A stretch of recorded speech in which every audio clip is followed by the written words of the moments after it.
Un Kaspars sveicina mūs visus pats ar sevi galīgi nav apvienots, rāda īkšķi uz leju.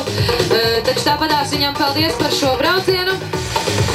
Un šobrīd visa uzmanība uz Ēriku Līdaci.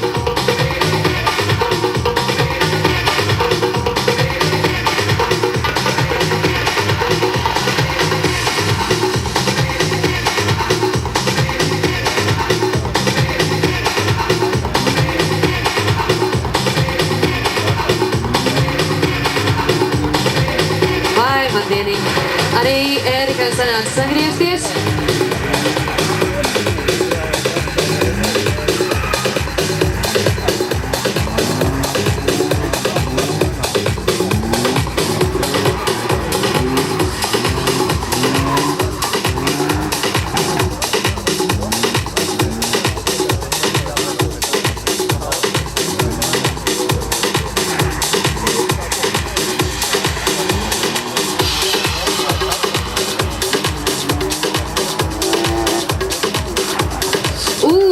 Tas pat izskatījās sāpīgi un kaut kas mums šķiet, tas bija pilots, kas tika paķerts apakšā mašīnas.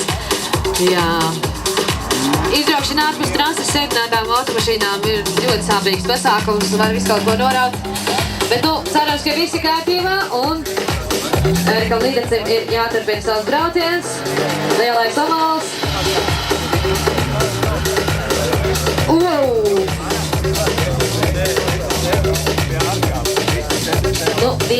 Diemžēl, izbraukšana